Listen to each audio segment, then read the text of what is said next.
ಆತ್ಮೀಯ ವೀಕ್ಷಕರೇ ನಮಸ್ಕಾರ. ಇವತ್ತಿನ ದಿನ ಸಾಧಕರ ಸುದ್ದಿಯಲ್ಲಿ ದಾಸ ಸಾಹಿತ್ಯದಲ್ಲಿ ಜಗನ್ನಾಥ ದಾಸರು ಎಂದು ಹೆಸರು ಮಾಡಿದಂಥವರು, ಕನಕದಾಸರ ಬಗ್ಗೆ ವಿಶೇಷವಾದಂತಹ ಸಾಹಿತ್ಯವನ್ನು ಸಂಶೋಧನೆಯನ್ನು ಮಾಡಿದವರು, ಕಾಗಿನೆಲೆ ಅಭಿವೃದ್ಧಿ ಪ್ರಾಧಿಕಾರದ ಸಂಶೋಧಕರಾದಂಥ ಡಾಕ್ಟರ್ ಜಗನ್ನಾಥ್ ಗೇನನವ್ರು ಸರ್ ನಮ್ಮೊಟ್ಟಿಗೆ ಇದ್ದಾರೆ. ಬನ್ನಿ ಅವರೊಟ್ಟಿಗೆ ಸಂದರ್ಶನವನ್ನು ಮಾಡೋಣ. ಕನಕದಾಸರ ಕುರಿತು ಇನ್ನಷ್ಟು ಮಾಹಿತಿಯನ್ನು ತಿಳಿದುಕೊಳ್ಳೋಣ. ಸರ್, ತಮ್ಮ ಬಾಲ್ಯ ಮತ್ತು ಶಿಕ್ಷಣದ ಬಗ್ಗೆ ಸ್ವಲ್ಪ ತಿಳಿಸ್ಕೊಡ್ಬೇಕಲ್ಲ ಸರ್? ಹಾಂ ಸರ್, ನಾನು ಬೆಳಗಾವಿ ಜಿಲ್ಲೆ ರಾಯಬಾಗ್ ತಾಲೂಕಿನ ಬಿರ್ಡಿ ಅಂತಕ್ಕಂಥ ಹಳ್ಳಿಯವನು. ನಮ್ಮದು ಮೂಲತಃ ಕೃಷಿ ಕುಟುಂಬ. ತಂದೆ ತಾಯಿ ಎಲ್ಲ ಒಕ್ಕಲ್ತನ ಮಾಡ್ತಕ್ಕಂಥವ್ರು. ಅವರ ಒಂದು ಶ್ರಮದಿಂದ ಮತ್ತು ಅವರ ಎಲ್ಲರ ಪ್ರೋತ್ಸಾಹದಿಂದ, ಅಂದರೆ ನಮ್ಮ ತಾಯಿ, ತಂದೆ, ಅಣ್ಣ, ತಮ್ಮ ಮತ್ತು ಸಹೋದರಿಯರು ಇವರೆಲ್ಲರ ಸಹಕಾರದಿಂದ ನಾನು ಅಲ್ಲಿ ಬಿರ್ಡಿ ಗ್ರಾಮದಲ್ಲಿ ಪ್ರಾಥಮಿಕ ಶಿಕ್ಷಣವನ್ನು ಮತ್ತು ಮಾಧ್ಯಮಿಕ ಶಿಕ್ಷಣವನ್ನು ಮುಗಿಸ್ಕೊಂಡು ರಾಯಬಾಗದಲ್ಲಿ ಡಿಗ್ರಿವರೆಗೆ ಓದಿ, ಅಲ್ಲಿಂದ ನಾನು MA ಮಾಡಲು ಧಾರವಾಡಕ್ಕೆ ಬಂದು ಮುಂದೆ ಡಾಕ್ಟರ್ MB ಹೂಗಾರ್ ಸರ್ ಕಾಗವಾಡದವರು, ಅವರ ಒಂದು ಮಾರ್ಗದರ್ಶನದಲ್ಲಿ ಕನಕ ಸಾಹಿತ್ಯದ ಸಾಂಸ್ಕೃತಿಕ ಒಳನೋಟ ಒಂದು ಅಧ್ಯಯನ ತಂದು PhD ಮಾಡಿದೆ. ಸರ್, ಈಗ ಕನಕದಾಸರ ಸಾಹಿತ್ಯದ ಬಗ್ಗೆ ತಮಗೆ ಈ ಒಲವು ಹರಿದಿದ್ದು ಹೇಗೆ ಸರ್? ನಾನು ಮೂಲತಃ ಒಬ್ಬ ಕಲಾವಿದನೂ ಕೂಡ ಆಗಿದ್ದೆ. ಆ ಕಲಾವಿದನಾಗಿರ್ತಕ್ಕಂಥ ಸಂದರ್ಭದಲ್ಲಿ, ಅಂದರೆ ಭಜನೆ ತಂಡ ಇತ್ತು ನಮ್ಮದು. ಆ ಭಜನೆಗಳಲ್ಲಿ ಬೇರೆ ಬೇರೆ ನಿಜಗುಣ ಶಿವಗಳ ಸಾಹಿತ್ಯ, ಪುರಂದರದಾಸರ ಸಾಹಿತ್ಯ, ಆಮೇಲೆ ಇತರೆ ತತ್ವಪದಗಳನ್ನು ಹಾಡ್ತಕ್ಕಂಥ ಸಂದರ್ಭದಲ್ಲಿ ಕನಕದಾಸರ ಕೀರ್ತನೆಗಳನ್ನು ಕೂಡ ಹಾಡ್ತಿದ್ದೀವಿ. ಆ ಹಾಡ್ತಕ್ಕಂಥ ಸಂದರ್ಭದಲ್ಲಿ ಕನಕದಾಸರ ಕೆಲವು ಕೀರ್ತನೆಗಳು ನನ್ನನ್ನು ಭಾಳ ಸೆಳೀತಾಯಿದ್ವು. ಉದಾಹರಣೆ, ಎನಗೋ ಆಣೆ ದೇವ ನೆನಗೋ ಆಣೆ ಅಂತಕ್ಕಂಥ ಕೀರ್ತನೆ ಬಹಳ ಒಂದು ವಿಚಾರಪೂರ್ಣವಾಗಿರ್ತಕ್ಕಂಥ ಕೀರ್ತನೆ. ಎಲ್ಲವೂ ಕೂಡ ವಿಚಾರಪೂರ್ಣವೇ, ಆದರೆ ಈ ಕೀರ್ತನೆಯಲ್ಲಿ ಬರ್ತಕ್ಕಂಥ ಒಂದು ಕೊನೆಯ ಚರಣ, ವಿಷ್ಣು ಭಕ್ತನಾದ ನಾನು ಶಿವನ ಧ್ಯಾನ ಮಾಡದಿದ್ದರೆ ಶ್ರೇಷ್ಠ ಕಾಗಿ ನೆಲೆಯಾದಿ ಕೇಶವನಾನೆ ಅಂತಕ್ಕಂಥ ಒಂದು ಸಾಲು ಬರುತ್ತೆ. ಅದರಲ್ಲಿ ನನಗೆ ಅದು ವಿಚಾರ ಮಾಡಲಿಕ್ಕೆ ಹತ್ತದು. ವಿಷ್ಣುನ ಭಕ್ತಂತೆ ಶಿವನ ಧ್ಯಾನ ಮಾಡ್ತಾನಂತೆ, ಇದು ಹೇಗೆ ಅಂತಂದು ಅಲ್ಲಿದ್ದವ್ರನ್ನೆಲ್ಲ ಕೂಡ ನಾನು ಕೇಳ್ತಿದ್ದೆ. ಅದು ಇಲ್ಲ, ಕನಕದಾಸರ ತತ್ವ ಭಾಳ ವಿಚಾರಪೂರ್ಣವಾಗಿರ್ತಕ್ಕಂಥದ್ದು, ಅದಕ್ಕೆ ಹೇಳೋದು ಕನಕನ ಕೆನಕಬೇಡ ಕೆನಕಿ ತಿನಕಬೇಡ ಅಂತಕ್ಕಂಥ ಮಾತು ಅಷ್ಟಕ್ಕೆ ಹೇಳಿಬಿಡೋರು. ಆಮೇಲೆ ಇನ್ನೊಂದು ಸಾರಿ ಒಂದು ಈ ಉತ್ತರ ಕರ್ನಾಟಕದಲ್ಲಿ ಭಾಳ ದೊಡ್ಡ ಭಜನಾ ಕಲಾವಿದರಾಗಿರ್ತಕ್ಕಂಥ ಮಾದೇವಪ್ಪ ಹುಲ್ಯಾಳವರು, ಅವರು ಒಂದು ಕೀರ್ತನೆಯನ್ನು ಹಾಡಿದರು ಒಂದು ವೇದಿಕೆ ಮೇಲೆ ಹಾರುಗೆರೆಯಲ್ಲಿ. ಹಾರುಗೆರೆ ಹತ್ರ ಒಂದು ಹಳ್ಳಿ. ಆ ಹಾರುಗೆರೆ ಹತ್ರ ಹಳ್ಳಿಯೊಳಗೆ ಅವರು ಸಹಜವಿದು ಈ ನುಡಿಯು ಸಟೆಯ ಮಾತಲ್ಲ ಮಹಿಯೊಳಗೆ ಪೇಳುವನು ವಿಹಿತ ವಾಕ್ಯಗಳ ಅಂತಕ್ಕಂಥ ಒಂದು ಕೀರ್ತನೆಯನ್ನು ಹಾಡಿದರು. ಆ ಕೀರ್ತನೆ ಸಾಲುಗಳು ಈಗಿನ ಇದಕ್ಕೆ ನಾವು ಓದ್ತಾ ಹೊಂಟಾಗ ಅವೆಲ್ಲ ವಿರುದ್ಧವಾಗಿನ ಹೇಳ್ತಾ ಹೋಗುತ್ತೆ. ಆದರೆ ಅದನ್ನು ಬಿಡಿಸಿ ಹೇಳೋದು ಭಾಳಷ್ಟು ಕಷ್ಟಕರವಾಗಿರ್ತಕ್ಕಂಥದ್ದು. ಇವೆಲ್ಲ ಇದನ್ನು ನೋಡಿದಾಗ ಕನಕದಾಸರ ಬಗ್ಗೆ ನಾನು ಸ್ವಲ್ಪ ಓದಬೇಕು ಹೆಚ್ಚಿಗೆ ಅಂತಕ್ಕಂಥ ಹಿನ್ನೆಲೆಯಲ್ಲಿ ನಾನು PhD ಮಾಡಬೇಕು. ಮತ್ತು ಹೀಗಾಗಿ ನನಗೆ ಕನಕದಾಸರ ಸಾಹಿತ್ಯ ನನ್ನನ್ನು ಆ ಕಡೆ ಸೆಳೀತು ಸರ್.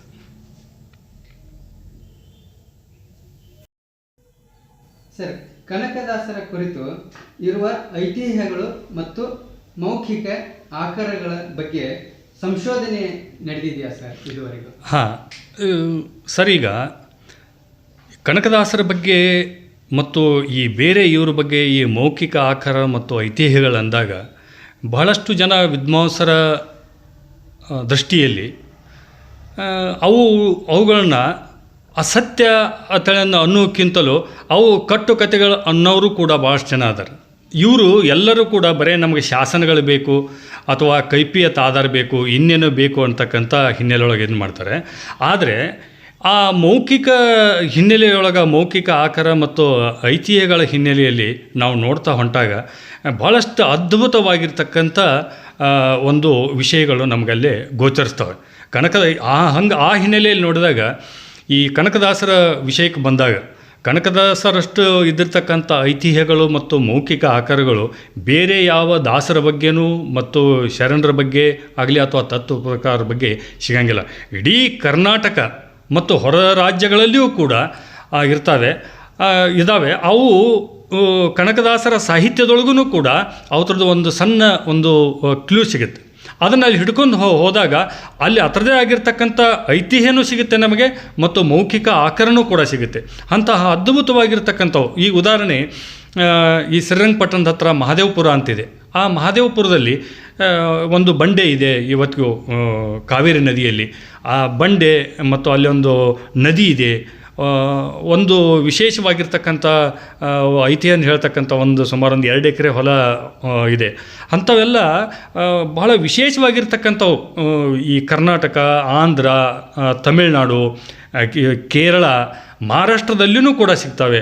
ಆಮೇಲೆ ಅವರು ಉತ್ತರ ಭಾರತದತ್ತ ಹೋಗಿರ್ತಕ್ಕಂಥ ಸಂದರ್ಭದಲ್ಲಿ ಅಲ್ಲಿಯೂ ಕೂಡ ಇದ್ದಾವೆ. ಅವು ಕನಕದಾಸರ ಸಾಹಿತ್ಯದಲ್ಲಿಯೂ ಕೂಡ ಅವ್ರ ಬಗ್ಗೆ ನಮಗೆ ಉಲ್ಲೇಖ ಸಿಗುತ್ತೆ ಕೆಲವೊಂದಕ್ಕೆ. ಮತ್ತು ಅಲ್ಲಿ ಹೋದಾಗ ಅದರದೇ ಆಗಿರ್ತಕ್ಕಂಥ ಒಂದು ಚರಿತ್ರೆಯನ್ನು ಅದು ಹೇಳ್ತಾ ಹೋಗುತ್ತೆ. ಈಗ ಅವ್ರ ಬಗ್ಗೆ ಈಗ ಈ ಕಾಗಿನೆಲೆ ಅಭಿವೃದ್ಧಿ ಪ್ರಾಧಿಕಾರದಿಂದ ನಾವು ಸಾಕಷ್ಟು ಅಧ್ಯಯನವನ್ನು ಮಾಡ್ತಾ ಇದ್ದೀವಿ. ಸರ್, ಇದಕ್ಕೆ ಪೂರಕವಾಗಿ ಒಂದು ಪ್ರಶ್ನೆಯನ್ನು ಕೇಳೋದಾದ್ರೆ, ಕನಕದಾಸರು ಅವರ ಗುರುಗಳು ವ್ಯಾಸರಾಯರ ಹತ್ರ ಹೋದಾಗ ಅಲ್ಲಿ ಅವರು ನಮ್ಗೆ ದೀಕ್ಷಾ ಕೊಡಿ ಅಂತ ಕೇಳುವಾಗ ಅವರು ಗುರುಗಳು ಹೇಳ್ತಾರಂತೆ, ಕುರುಬನಿಗೆ ಕೋನನ ಮಂತ್ರ ಅಂತ ಹೇಳ್ತಾರೆ. ಸೊ ಇದರ ಹಿನ್ನೆಲೆಯಲ್ಲಿ ಸಂಶೋಧನೆ ಆಗಿರೋದು. ಇಲ್ಲಿ ಬಹಳ ಇದು ಒಳ್ಳೆ ಪ್ರಶ್ನೆ ರೀ. ಯಾಕಂತ ಕೇಳಿದ್ರೆ, ಈ ವ್ಯಾಸರಾಯರು ಬಹಳ ದೊಡ್ಡ ಗುರುಗಳವರು. ಯಾಕಂದರೆ ವಿಜಯನಗರ ಸಾಮ್ರಾಜ್ಯಕ್ಕೆ ಗುರುಗಳಾಗಿರ್ತಕ್ಕಂಥವ್ರು. ಅಂಥ ಹಿನ್ನೆಲೆಯೊಳಗೆ ಆ ಗುರುಗಳು ಮತ್ತು ಈ ಕನಕದಾಸರ ಸಂಬಂಧ ಬಂದಾಗ ಭಾಳಷ್ಟು ಜನ ವಿದ್ವಾಂಸರು ಆಯಿತು ಮತ್ತು ಬೇರೆ ಬೇರೆ ಕನಕದಾಸರ ಕುರಿತು ಭಾಷಣಗಳನ್ನು ಮಾಡ್ತಕ್ಕಂಥವರು ಕೂಡ ಭಾಳ ಅಸಡ್ಡೆತನದಿಂದ ಮಾತನಾಡಿದರು ಅಂತಕ್ಕಂಥ ಹಿನ್ನೆಲೆಯಲ್ಲಿ ಈ ವಿಚಾರವನ್ನು ಹೇಳ್ತಾರೆ. ಕುರುಬಗೇನೋ ಕೋನನ ಮಂತ್ರ ಅಂದರು ಅಂತ. ಆಮೇಲೆ ಇವರಲ್ಲಿ ಕಟ್ತಕ್ಕಂಥ ಕತೆ ಹೇಗಿದೆ ಅಂದರೆ, ಕನಕದಾಸರು ಇಲ್ಲಿಂದ ವ್ಯಾಸರಾಯರ ಬಳಿಗೆ ಹೋದಾಗ ಯಾರು ನೀನು ಅಂತ ಕೇಳಿದಾಗ ನಾನು ಕುರುಬರ ಕನಕ ಅಂದರು. ಆವಾಗ ಯಾಕೆ ಬಂದೆ ಅಂತ ಕೇಳಿದಾಗ ನನಗೆ ದಾಸ ದೀಕ್ಷೆಯನ್ನು ಕೊಡಬೇಕು ಅಂದಾಗ ಇವರೇನು ಹೇಳ್ತಾರೆ, ಕುರುಬನಿಗೇನೋ ಕೋನನ ಮಂತ್ರ ಅಂತ ಅಂದರು ಅಂತೇಳಿ.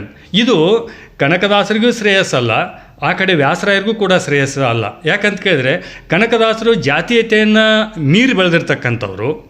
ಅವ್ರು ಹೇಗೆ ತನ್ನ ಸ್ವಜಾತಿಯನ್ನು ಹೇಳ್ಕೊತಾರಲ್ಲಿ? ಅವರು ಜಾತಿಯನ್ನು ಅವ್ರು ಹೇಳ್ಕೊಂಡಿರಂಗಿಲ್ಲ.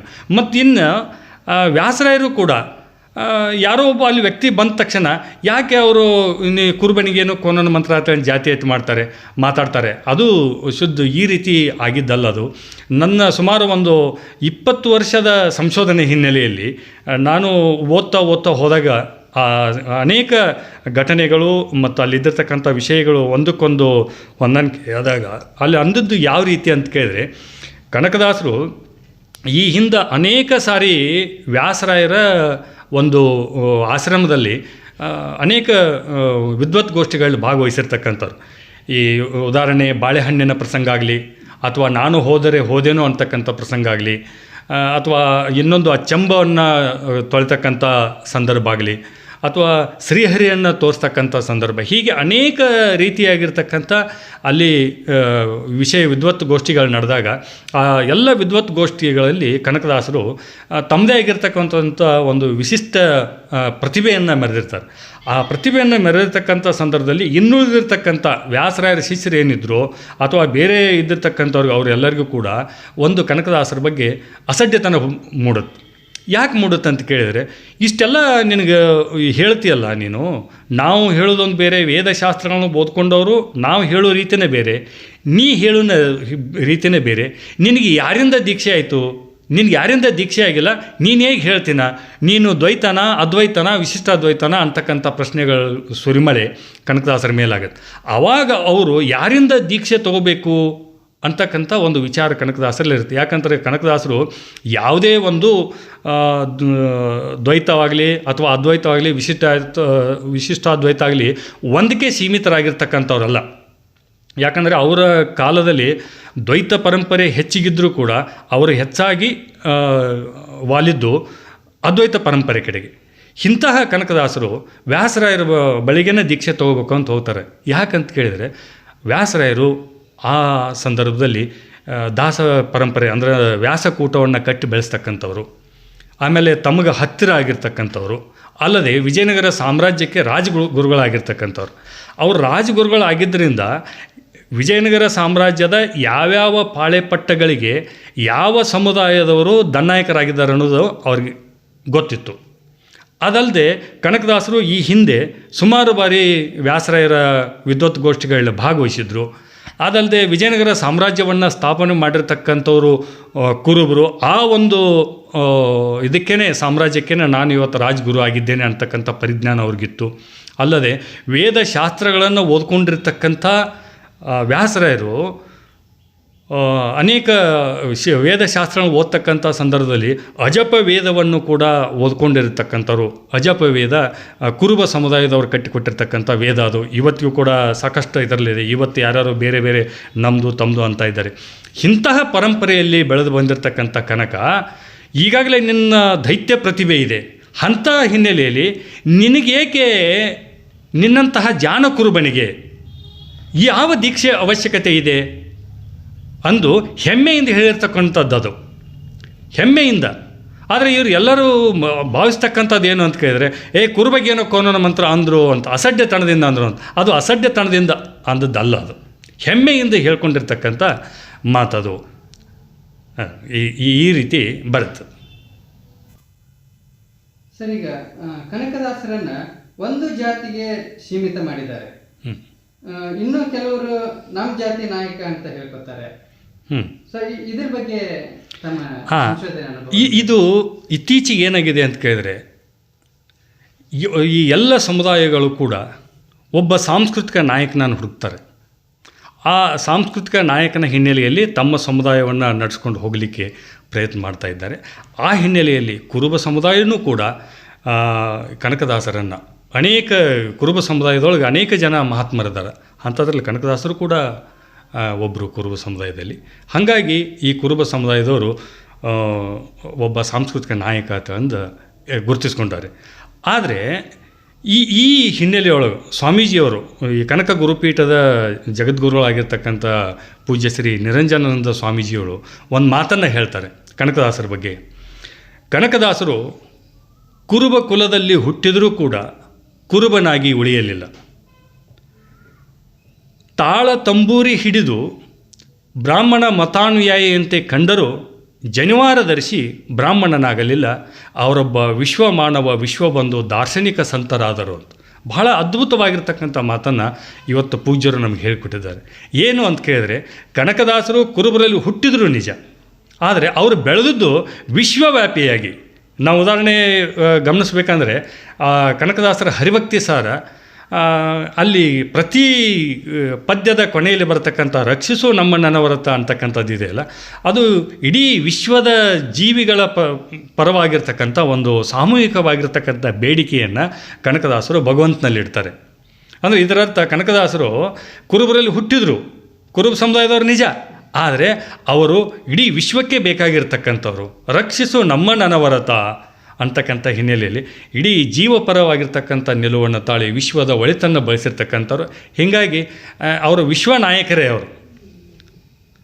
ಅದನ್ನು ನಾವು ಒಂದು ಜಾತಿಗೆ ಸೀಮಿತಗೊಳಿಸೋಕ್ಕಾಗಲ್ಲ.